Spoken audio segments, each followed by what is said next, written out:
Web Development 101, Lesson 1, Part 2. Now we're going to talk about CSS. So CSS stands for Cascading Style Sheets. CSS defines how a web page should be presented in the web browser, so how it looks. So the background color, font size, font color, alignment of your text, all of those things can be defined using CSS. So it works together with HTML. Think of it like peanut butter and jelly, except only if you couldn't have peanut butter without jelly.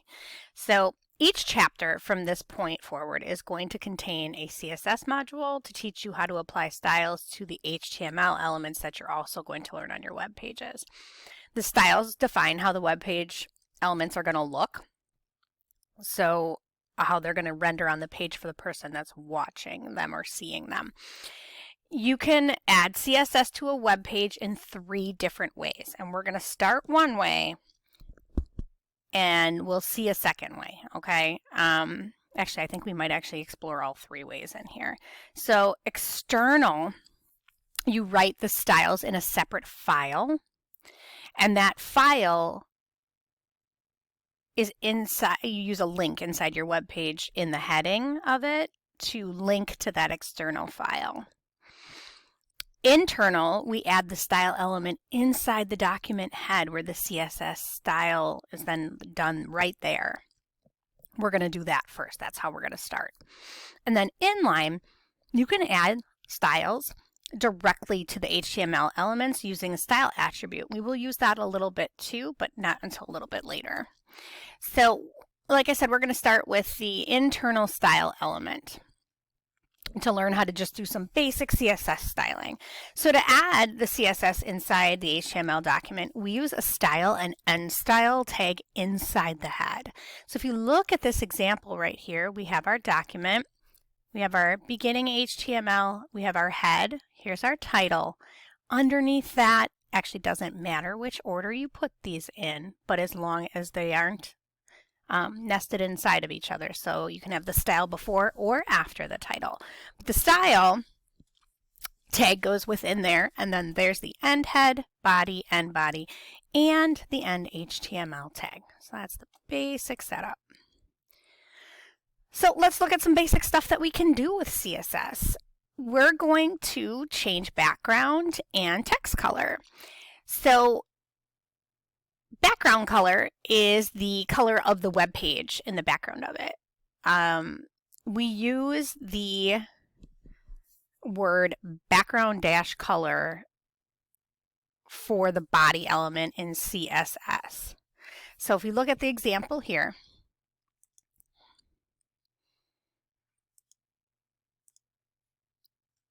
we're going to set the background color of this body. So in the example, you can see it says style, and here's the end style. And then this is the structure. It has the name of the element that you want to set the style to. In this case, it's the entire body, which is our page. And then you have curly bracket and an end curly bracket. This is the attribute that we want to change, which is the background dash color, followed by a colon, and then the color name and a semicolon. And there's actually a lot of different ways we can change color, and we're going to learn those. It says that this page is teal. Can we change it to purple? So I'm going to type the word purple and notice how it changed. So we can also change the text color of text within our paragraphs using CSS. So let's change the color of some paragraphs here. We're going to change the color for the P element in CSS.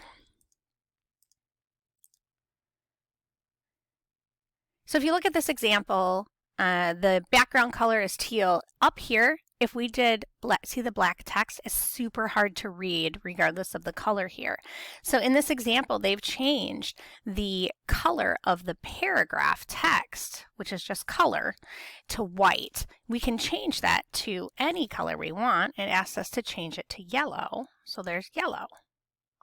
I want to see what yellow-green looks like because it gave me that as an option, and I wonder what it looks like. Ooh, groovy. All right, let's do a challenge together. This one, there are no errors in our code for once. Yay, they're not making us fix anything. However, we need to add a style element to the document head. So here underneath the title, I'm just going to go here and press enter, and I'm going to do a style and an end style. I always put my beginning and end tags right away. It says set a style for the background color of the body element. So after style, I'm going to say body, beginning bracket. I always like to put my end bracket in right away. And what I'm going to do is the background. Now notice it gives you pop-ups. You can click on these pop-ups instead of having to keep typing, which is great. It says add a style for the background color to the body element. Set the background color to pink.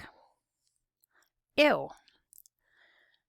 Add a style to the text color of the paragraph element. So I'm going to do P and color, and it says to change it to blue.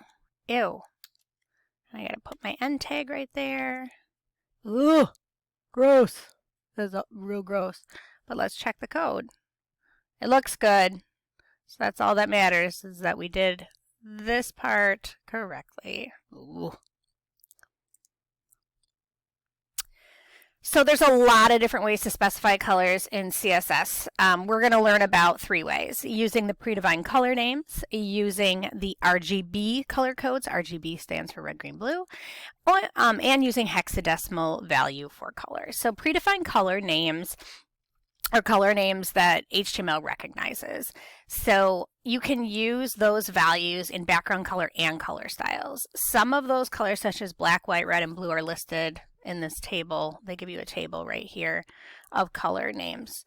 They also pop up when you start typing them. You can also go to HTML color names. Just Google that.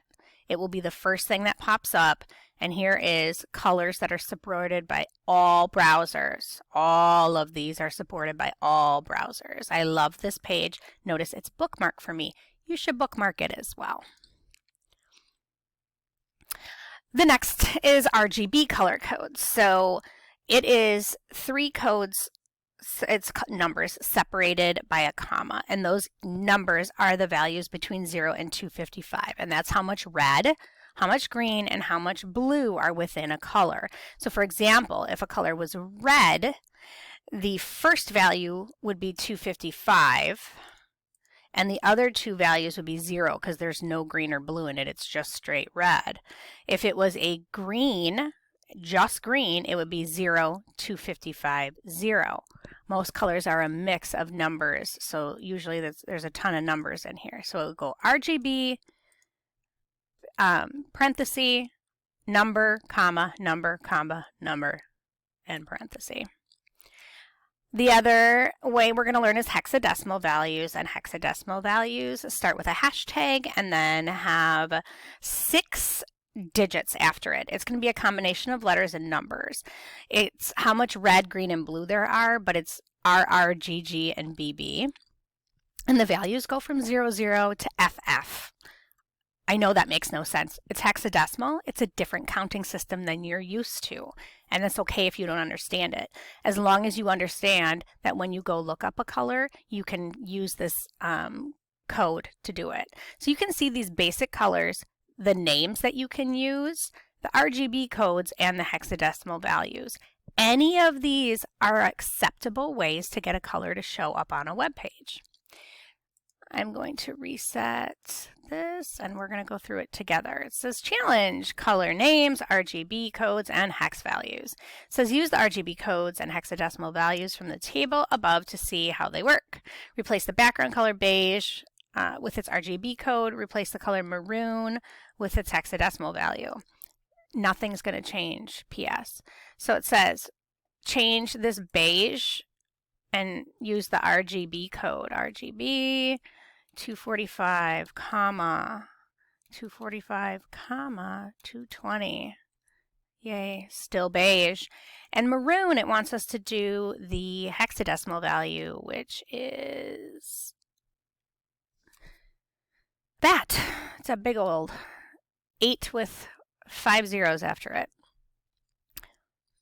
And if you check your code, it should work just fine. All right, this is a project, and you're going to work on this project on your own. And I'm going to check it, but not grade it. But this is you practicing how to implement all the stuff that we've learned in this first unit. So it says create a web page with a couple of paragraphs describing your favorite songs, food, hobbies, interests using the code editor. Apply your knowledge of HTML elements you've learned so far, including title, head, body, title, paragraph, and line breaks to create your page. It says launch the code editor. So this is an example of one that they did. Look how it's just plain. It's not a lot of stuff going on. We don't know a lot of things yet. But to open your project, you're going to go right here. And when you go into your project, it'll say my first web page. I've already done this, but good. I deleted it, so that's great. It tells you what to do in the instructions here, and I want you to follow these instructions and build a page so it looks something like that. If that was super easy for you, I want you to try the bonus activities as well. I can see your web pages on my end, so you don't need to share anything with me. If you have questions though and you're not sure, you should click on the share button and send it to me. One thing about saving projects, make sure your autosave is on, and anytime you do something, I like to click the save button right away because it can get kind of wonky and lose your work every now and then. After you've finished this simple web page that you're going to build about yourself, you do have a quiz at the end. So the quiz is going to be just these couple of questions. It's 8 questions. You don't have to do great on this, but I want you to try the quiz to see what you remember from what you've covered over the past few days.